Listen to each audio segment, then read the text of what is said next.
feeling like a shark in a shrimp tank. Big fish, small pond in the shrimp tank. Welcome everybody to another episode of the Central Pennsylvania Shrimp Tank. I believe this is episode 56. Hard to believe, but I'm your host today, Nathan Imboden, bringing this to you from my temporary studio in Dillsburg, Pennsylvania. And you can catch a full replay of all these broadcasts on our website at shrimptankpodcast.com/CentralPA. Also, be sure to check out our Facebook page. Click that like button. Also, go to your favorite podcast app, whether it's Apple Podcasts, Google Play, or through iHeartRadio.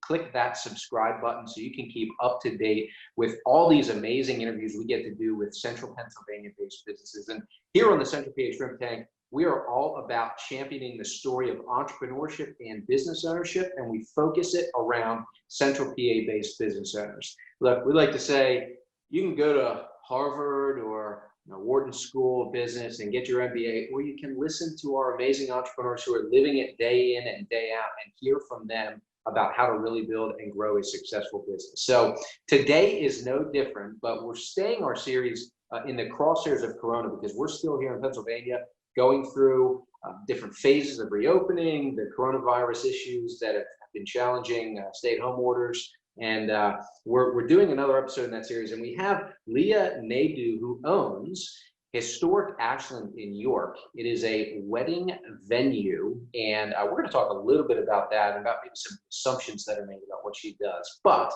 without further ado, let's bring Leah onto the show so we can hear from her perspective. So Leah, welcome to the show. Thanks for being a part today.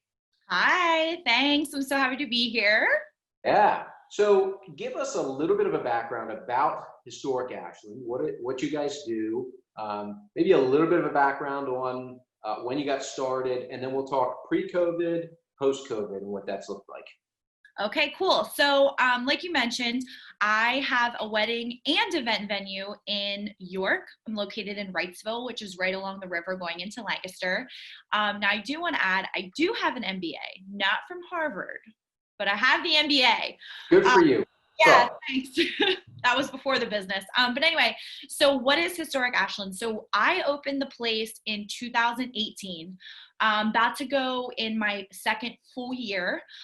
We are open all year long. We're climate controlled. We have a bunch of event spaces for different types of functions. We do about 75 events a year, and we're growing. Wow. It's going really, really well. It is a private property. I actually reside in Lancaster. Okay.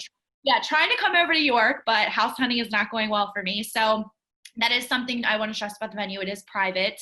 It includes 3 buildings. I have 10 acres. So I have, a beautiful historic mansion, a historic cottage, and then I have the lodge, which is my 2-level event space. So I bought this property in 2017. It was complete restoration from an historic farm back from the 1800s. So it's completely restored. And then I opened for business in the spring of 2018. So since then, I've been so lucky and fortunate. It has just grown, which is great. Coronavirus, it's peaks and valleys, and we're cruising along here, but definitely learned a lot. So yeah, I'm kind of ready to get back to the new normal, I guess. But yeah. We're about to, weddings are resuming in July.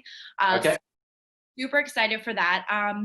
We actually, when York County is a little bit ahead of my counterparts in Harrisburg and Lancaster. But when we went to the yellow phase, we actually were able to host events only up to 25 people. So it was great though, because I actually hosted a number of elopements for couples who had their close friends and family. They eloped, they got beautiful pictures, they had a little cake cutting, they, because a lot of these couples were eloping to like beaches and stuff, and they all got canceled. So it's really been a great way to have some cash flow with still respecting the mitigation efforts of the state. So, once I move to green phase this Friday, which is tomorrow, I'm back to normal as I can be. So I'm excited. Yeah, awesome. All right, well, let's talk about the first part of the year, because we've heard from a lot of people that January, February, March was pretty much leading up to one of their banner years, maybe their best year ever. Now, being that you had opened in 2018, it may not be difficult to hit that mark, but what did the year look like first 3 months of the year and projecting out, and then COVID hits what disruptions did you have then over these past 3 months? It's always hard to believe we are just shy of 3 months since the shutdown order started. I know in some ways it's been a lifetime, and in other ways it's like, where did that time even go? You know what I mean? So basically, yes, 2020 was looking to be our best year yet. Now, we've grown progressively through adding different streams of revenue through offering other types of events. So when we opened in 2018, I was strictly weddings. I opened for May through December. I did about 40 weddings. It was amazing. It was a great first season, learned a lot. And then going into 2019, I introduced the option of corporate events, baby showers, bridal showers, literally anything you would need an event space for. So with that, I was actually able to, with the growth of the wedding market in Central PA and being able to cultivate my competitive advantage a little bit better, I was actually able to almost double my revenue between 18 and 19 by only producing 2 more weddings. So from like a pricing strategy, it was executed as perfectly as I wanted. So when you add in the additional gravy money from events, I was really able to take that money, and for this year I was able to reinvest that into like I added a really cool waterfall, just kind of like improvements around the property to kind of make it a little more appealing. So going into 2020, I would say 2018 and 2019 I sat nicely around like 45 to between like 35 and 45 weddings, and then going into this year I was like 50 plus. Wow. So I was really planning to have my best year yet as far as numbers. Now going into the coronavirus pandemic, what ended up happening for us was I've received a lot of phone calls from, you know, allies in the industry and client and, you know, friends who are getting married elsewhere. And I've really learned that, like, I truly believe that I have taken the correct approach to this. Now, basically in wedding world, you reserve a special date, I take that off my calendar. Now you can understand that if the wedding is canceled, you're not refunded. So the problem I was running into from a bottom line business perspective was, okay, I have 75% of my book of business for this year that is now being crammed into 5 months. So you can understand the limited Saturdays, people rescheduling paid for Saturdays, so they rightfully want a Saturday. But the problem is the demand went up, but my supply is forever consistent. So what ended up happening was couples were saying, Leah, we can't do this. We legally can't. We're shut down. We want to push it off a whole year. So from a business perspective, that's like womp womp, because it's like now that took the eligibility for another paying client to take that real estate, if you will, on the calendar.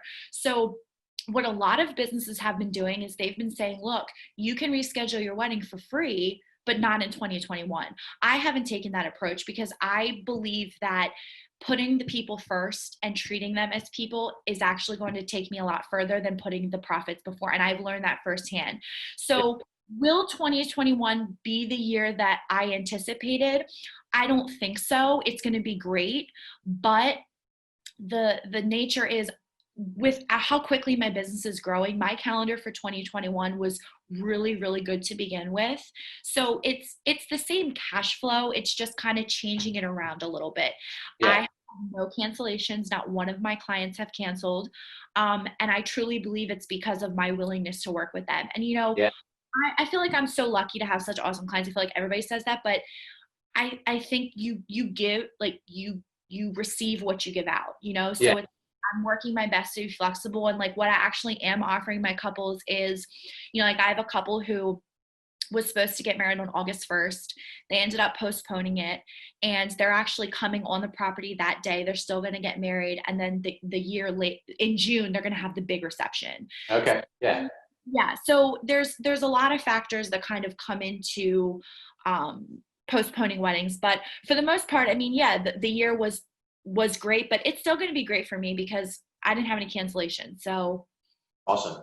So just to clarify, by no cancellations, essentially you had events that were scheduled from March through now that had to at least be postponed. You weren't able to. So that's a great clarification. So when I say cancellation, I'm talking about we paid you for your wedding venue. We are no longer getting married there. Done. And Right. what ends up happening is there becomes this this legal battle between we want our money back. Right. And from business perspective, it's not that simple, you know? So I think a lot of venues are running into that problem of where do you draw the line between ethics and understanding and business and your bottom line, because it's like that's what contracts are for. So Right. for me, I truly believe that my willingness to be flexible has allowed clients to say, okay, Leah's got our back. Yeah. If we move our date, we're going to be fine. And Yeah. that's what we've done. So Yeah. Awesome. Okay. So you have events starting back up on Friday. You have some weddings starting again, but a limited number of guests, I'm assuming. So when you have your venue, okay. No. So talk about that a little bit, because so what your count, so when you go to the green phase, and I've done extensive research and I've ask the appropriate parties on clarification for this, because I mean the reopening phase of Pennsylvania, if you read that, it's pretty ambiguous, and I'm not naive enough to think that wasn't done on purpose. So I've called multiple people because I'm like, okay, here's the deal. When it comes to events, it says on one hand, bar and restaurants can open to X percentage capacity. But then the next line under says no events more than 250 people.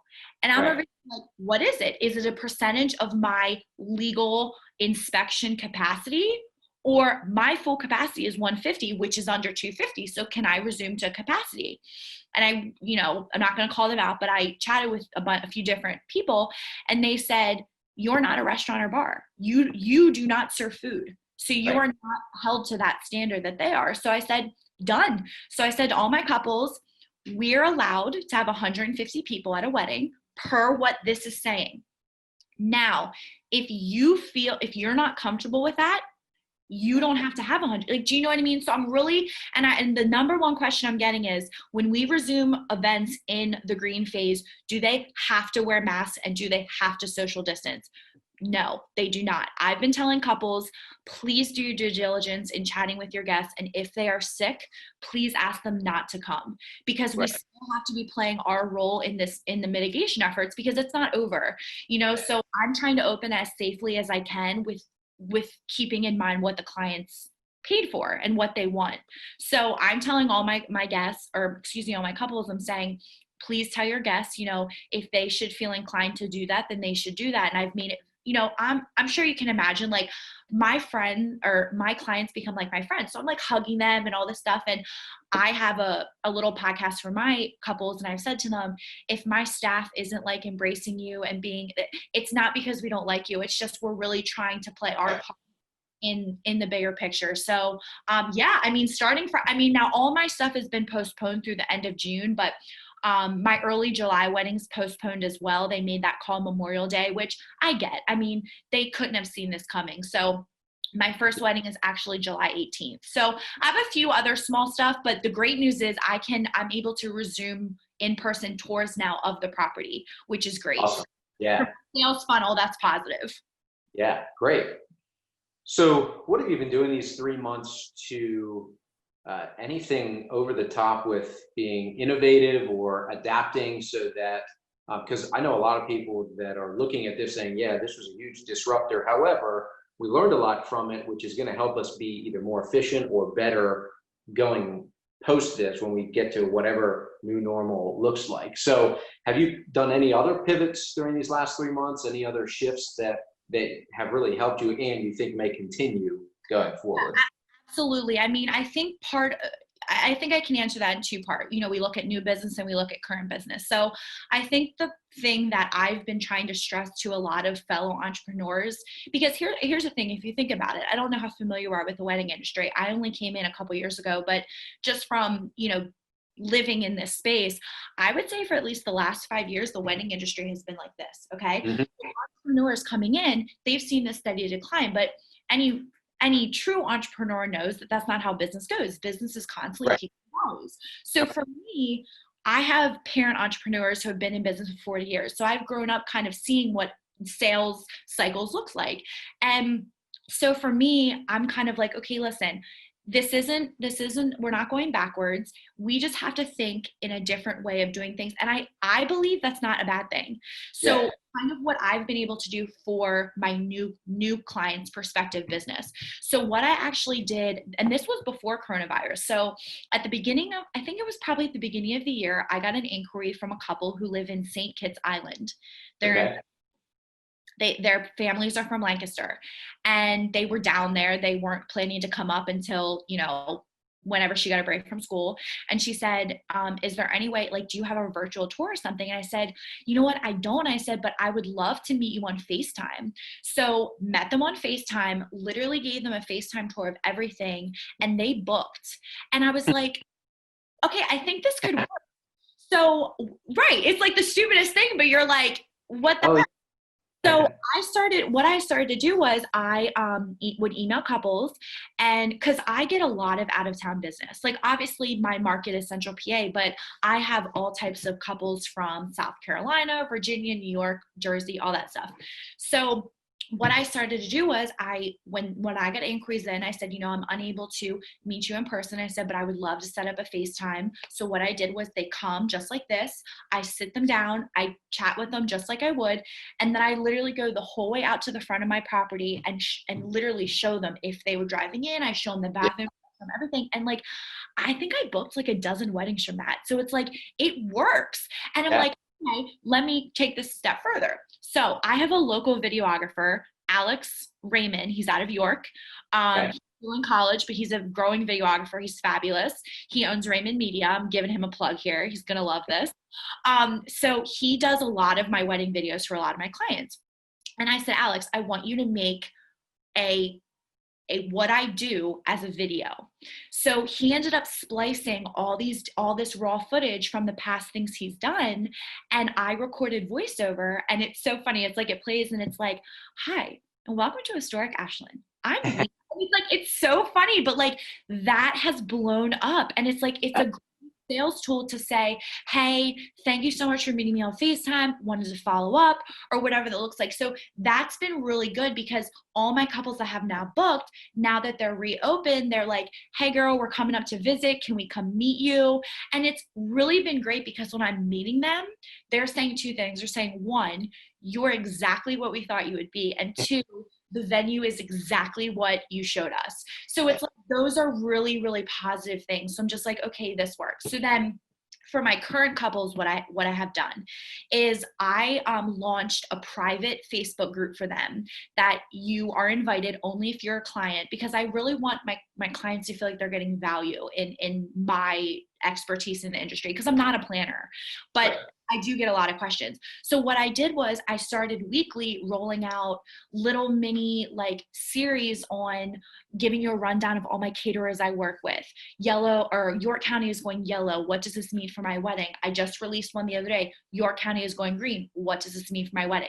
And it's great because they're able to go on there and chat with each other about things that they're going through with other clients in the same month wedding is theirs. So I'm really trying to utilize FaceTime and Zoom. And I'm one of those people that, like, as a business owner, if someone asks me a question, it physically pains me to tell them I don't know. And it's so hard because with everything that was going on, like, we didn't know. So I was really trying to help them in the best way that I could. And for a lot of them, it was this interaction. And I felt like a total like idiot, because I'm like, I don't know, but they get off and they're like, we feel so much better. Thank you. And it's like, it's that taking that 5 minutes of that. And that's where I'm telling you, I'm pretty involved in the local community and industry, and I've been hearing other experiences with other businesses, and I'm just like, no, like, humanity wins. Like, you have to, like, these people are humans. Like, they're giving you money. They have a right to ask questions. Like, they have a right to be concerned. So I feel like I did the best that I could, and I feel like I'm coming out okay. So yeah. I'm a big believer in, if you do good. Totally. Oh, it doesn't mean life will be easy. It doesn't mean things will be easy, but what goes around comes around. And couldn't agree more. So that's fantastic. Yeah. You have an incredible story, Oh, and we talked a little bit before this. When we are able to, or we get into a position where this series has quasi run its course, where it's maybe not as relevant, and we go back to our normal podcast schedule where we get to dive in a lot deeper about the background, how you got started, growing pains, all that fun stuff. We would love to have you back on. So I'm going to extend that invite live. oh, thanks. I'd love to. That we would love to have that happen because yeah, I'll bring my dog for that one. awesome. What kind of dog? She's a pit lab. She usually makes an appearance, but she was a little tired today, so she didn't come with me to the venue. Well, great job on pivoting. Great job. Well, so a couple things. A, pivoting. B, staying optimistic. I guess one of the character traits, if my guess is if people ask or ask to name a character trait about you, it's not pessimist. So, and I think a lot of us can probably, could probably resonate with that. But there's just so much more I could ask, but in the spirit of this, I'll say that for when we get a nice sit down. But as we talked earlier, I love to end on additional positive notes, as you've given us a lot already. But are there other either businesses or organizations that you've witnessed that have really shined, whether it's become innovative or pivoted or given back or whatever it might be through these last 3 months? Yeah, definitely. So actually two come to mind. So at Historic Ashland, I do not have on-site catering here. I actually have a pretty focused list. It's 10 that my couples can pick from. All, York, Harrisburg, all over the place. And two caterers come to mind. So the first caterer that comes to mind that I work with is Simply From Scratch Catering. They're located out of Lancaster. And as the name would presume, everything is made from scratch. Work with them all the time. And one thing that they've done from a business perspective that I think is like absolutely genius is they have this commercial kitchen, they have this staff, and it's like, okay, 1, how can we get cash flow? 2, how can we keep our employees working?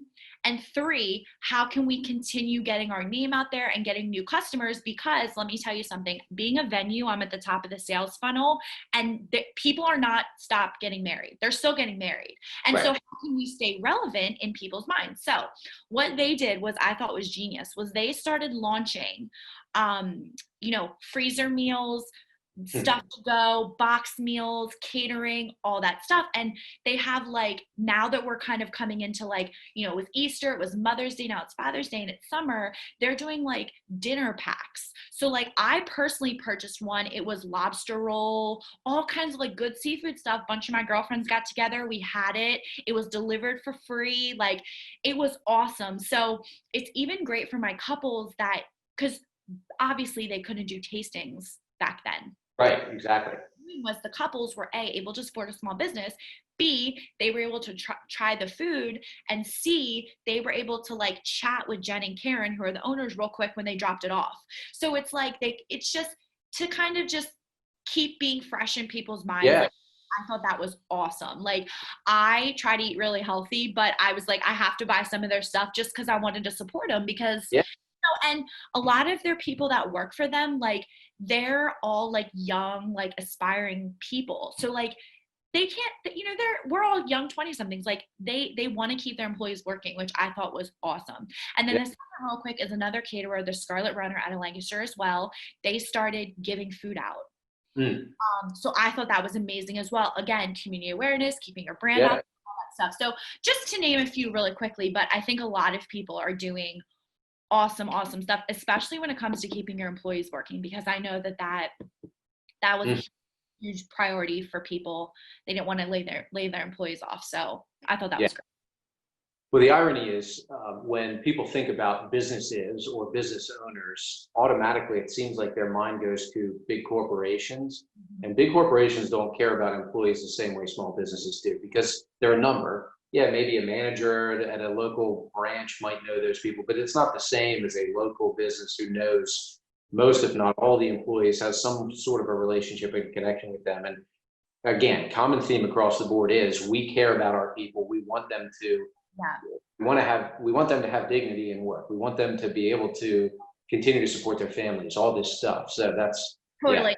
And I think something that I thought was really special with that whole thing was like the camaraderie, because it, the wedding industry, it's doggy dog, but like there is one thing, like when you get that core group of camaraderie, like I work with them all the time. So like a lot of these kids like graduated high school and college, and like I didn't get to see them. So like when they dropped my food off, it was just like, it was great to like, and you got excited again, like you got excited to go back to what you love to do. So it's like, I think that's kind of checked a lot of people thinking, yeah, we work every weekend, but like we love what we do. So I thought that was like genius. And I'm just like, damn, why didn't I think of that? But no, I'm just kidding. Yeah. But we got to leave some ideas for other people, I guess, huh? Totally. Awesome. So we're getting ready to open up for people who are thinking about events, venue for events, and are looking in that area or close to that area. You should be at the top of their list. And if you are, what's the best way for them to learn about you, find out more information, contact you, whatever it is? So absolutely go to my website. It's historicashlandeventsplural.com. Something really, really special about Ashland is when you email the venue, you call the venue, you DM us on Facebook, Instagram, that's me, I answer that. So I think that's what a lot of people like, is they think at a lot of, bigger places, they have just like 9-to-5ers, like not here, like this is my baby. Like, so if you DM me on Instagram, it comes right to me. I'm Leah, I'm Leah. But yeah, I think the website is the best way. I mean, you get content, you can see the virtual tour, and then there's a schedule a tour thing that you can fill out that will come directly to me. Awesome. Good deal. Well, hopefully this is able to spark up some new inquiries and exposure to the great things you're doing and the amazing venue you have there. I love that area in Wrightsville, just a gorgeous area. So that is, first of all, an awesome place to even have a venue, and then to have a gorgeous venue like you do is second to none. So keep up all the good work. And again, I'm going to say it again, I want to have you back. So full podcast, I want to have you back on one condition. You mentioned you got an MBA. Where from? E-Town. Okay. Yeah, undergrad was Temple U though. I don't know if you're an owl. You might be. Where are you? I went to Messiah, so I might have. You're like, if you say you're Nittany Lion, I need to hang up right now. No, I'm just kidding. I might have. We had some tough E-Town Messiah battles from what I remember with soccer, but hey, that was not between me. I wasn't good enough. You're not harboring any bad juju, I don't think. No, of course not. Not at all. Not at all. You're like still pissed off, but whatever. No, just yeah. I'll get my frustration out when this is done. But, yeah. Thank you so much, Leah, for being on, sharing your story. Again, keep up all the good work. Sounds like some amazing things are ahead of you. Keep doing good, because that will come back in probably tenfold for you. So keep it up. Thank you very much. Yeah, awesome. And everybody at home, again, check out Historic Ashland Events, plural.com to just get a great introduction to the venue, to what you might be able to do there, all the amazing restoration work that Leah has done there. If you need an event, it's a great place to start. So please check it out. Again, we're going to continue this in the Crosshairs of Corona series while it's still relevant, because we still, even though a lot of counties are going green, still a lot of uncertainty, a lot of questions around what that means. So we're going to keep the series for a little while until we can get back to normal. So we'll see you next week on another episode of In the Crosshairs of Corona. Thanks. I've been feeling like a shark in a shrimp tank. Big fish, small pond in the shrimp tank.